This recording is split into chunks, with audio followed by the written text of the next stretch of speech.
Olá pessoal, hoje nós vamos trabalhar um conteúdo muito importante que eu gosto pessoalmente muito dele, e é justamente sobre o continente americano, os aspectos ambientais ou físicos. Não quis colocar aspectos naturais, porque não existe paisagem natural. Aspectos ambientais e a regionalização.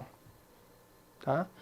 Aqui eu quero trazer algumas curiosidades, vamos assim dizer. Primeiro, a área do continente africano, do continente americano.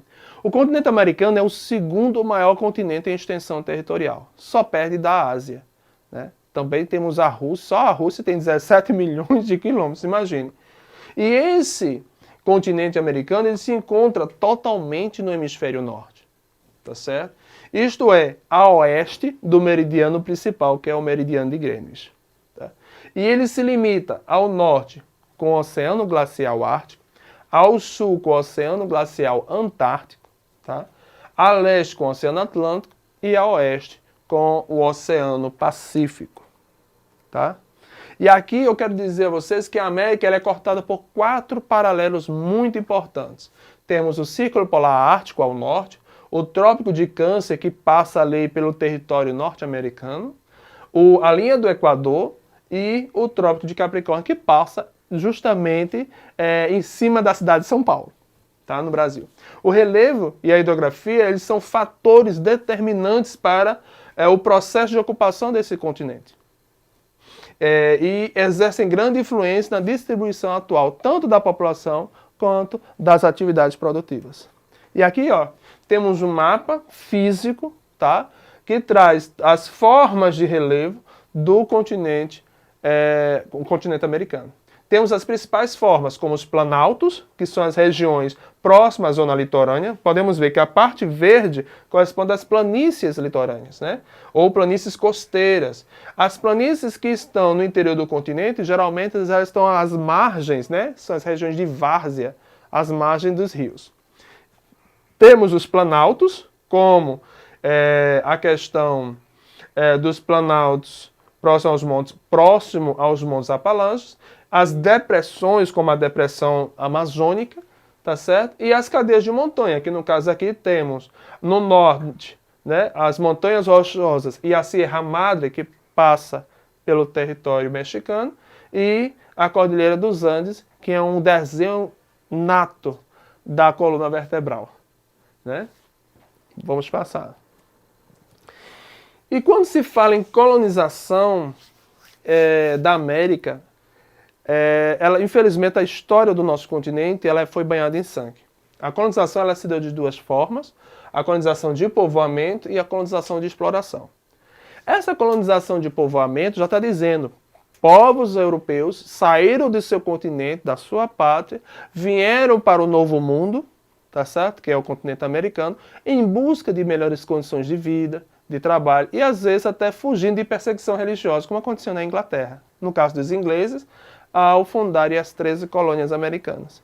Já a colonização de exploração, proposta justamente pela Península Ibérica, que é Portugal e Espanha, eles vieram para cá em busca de riquezas. Embora, para legitimar essa política exploratória e predatória, eles tenham dito que vinham para tão somente trazer o evangelho aos povos pagãos. Infelizmente não aconteceu isso e o resultado disso foi a morte em massa da população nativa, a qual eles deram o nome de índios. Tá? Outra coisa, uma característica dessa colônia de povoamento é baseada nas pequenas propriedades rurais, o trabalho é composto pelos membros da própria família e baseada na agricultura policultora de subsistência ou de consumo. Já as colônias de exploração era baseada em enormes lotes de terra, que no Brasil nós conhecemos no Nordeste como latifúndio e na região Sudeste como fazendas, tá? E baseado no trabalho escravo e na monocultura para exportação, que inicialmente foi da cana-de-açúcar, né? Para explorar o açúcar e posteriormente o café e também o ouro em Minas Gerais. E aqui nós temos uma imagem mostrando a chegada das caravelas, no caso aqui podemos ver o emblema de Portugal, das embarcações portuguesas em terras no Novo Mundo, nas Novas Terras, e uma colônia de povoamento e a colônia de exploração. Tá certo? No que diz respeito aos aspectos físicos, eu trouxe para vocês a questão da hidrografia. O que é uma bacia hidrográfica? A bacia hidrográfica é justamente composta por um rio principal, seus afluentes e subafluentes. Tá? Então, essa bacia hidrográfica, elas são justamente isso, que corresponde à rede de águas doces, né, dos rios e lagos. Aqui nós vemos um rio principal, tá certo? Que inclusive ele é meandrante, ele tem suas formas, tá? E temos os rios menores que vão alimentando esse rio principal, chamados rios afluentes. Temos um leito principal e também temos os lençóis freáticos, que muitas vezes essas águas que estão na superfície, elas estão na superfície porque o solo não tem mais propriedade de absorver essa quantidade muito grande de água. Os rios, eles podem ser perenes, temporários ou intermitentes, sertanejos, litorâneos, de planalto e de planície. Esses rios, o curso dos rios sempre foram muito importantes. No processo de colonização, por exemplo, do Brasil, o povo português, os colonizadores, eles sempre foram adentrando de leste a oeste, do litoral ao interior, seguindo o curso dos rios. Por quê? Porque o rio é vida. Água doce se pode tanto coletar para beber, como também para lavar objetos, preparar alimentos, inclusive a pesca de peixes. Tá? E aqui temos uma imagem de satélite que mostra justamente o curso dos rios. Temos o curso dos rios em azul, tá certo? E temos a vegetação ciliar às suas margens. Ó, como a extensão territorial de norte a sul é muito extensa, existe uma diversidade muito grande de climas no continente americano. Nós podemos ver que os principais tipos de clima são o temperado, na América do Norte, tá? Na América Central, nós vamos ver um clima temperado e também mediterrâneo.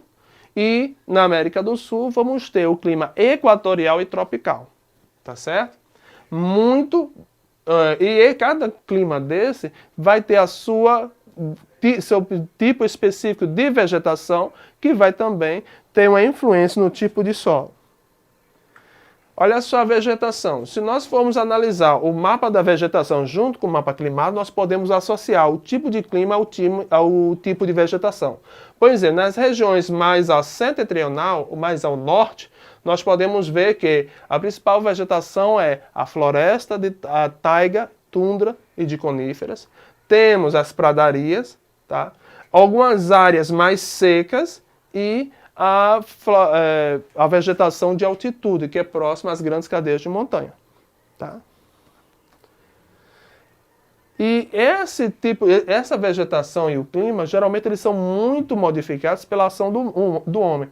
Lembremos que a ação do homem, voltada para o desenvolvimento econômico, né, tem promovido vamos assim dizer, uma devastação na perspectiva da vegetação.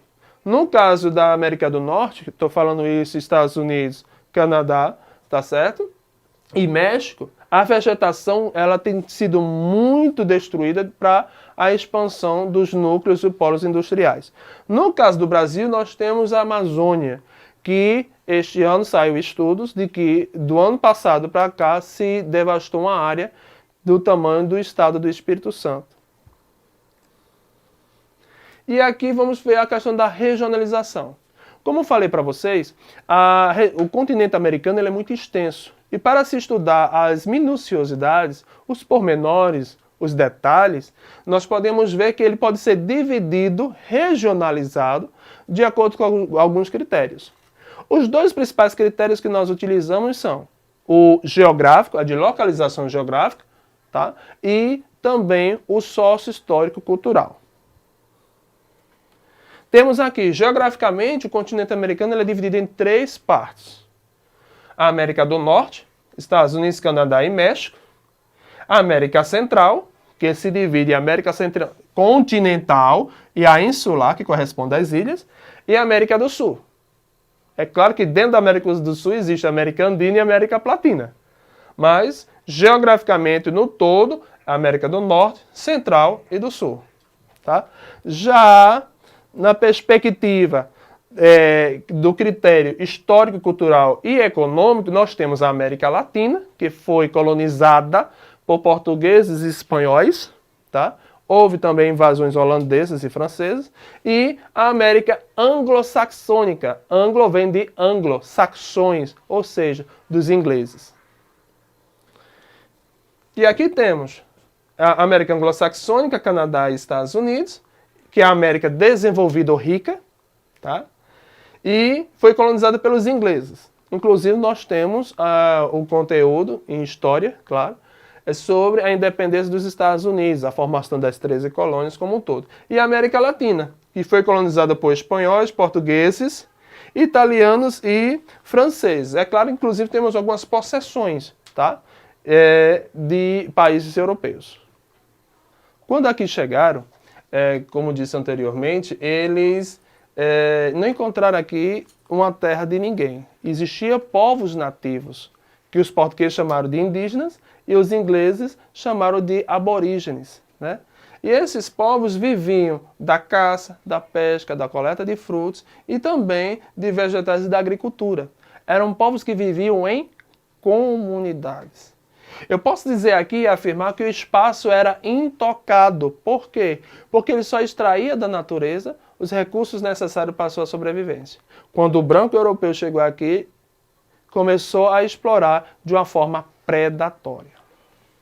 Infelizmente, essas populações hoje estão em extinção. No Brasil, nós realizamos projetos, né, e determinamos as áreas de preservação permanente, como áreas quilombolas, tá, e áreas de preservação indígena. E a conquista desse continente, ela se deu justamente por meio, inicialmente, né, se deu de uma forma amistosa, esse relacionamento, mas quando o nativo, que não vou dizer índio, na nossa perspectiva, percebeu que ele queria mais do que isso, ele queria suas terras, suas riquezas e suas mulheres, começou a ter confrontos. Aí isso provocou o quê? Culminou no genocídio da população nativa, na escravização dos que sobreviveram, né, para trabalhar em trabalhos forçados na lavoura, a perca da sua identidade, já que promoveram a catequização, no caso do Brasil, né, e também dos espanhóis, da América Latina como um todo, e a imposição da língua e religião. Perca da identidade nessa perspectiva. Hoje nós temos vários grupos que promovem uma volta, um rebuscamento da identidade. Um exemplo, grupos de capoeira, as religiões de matriz afro, que infelizmente hoje são marginalizadas, né? Porque hoje tudo, que quando se fala em religião de matriz afro, se fala que é macumba. Mas macumba é um instrumento de corda.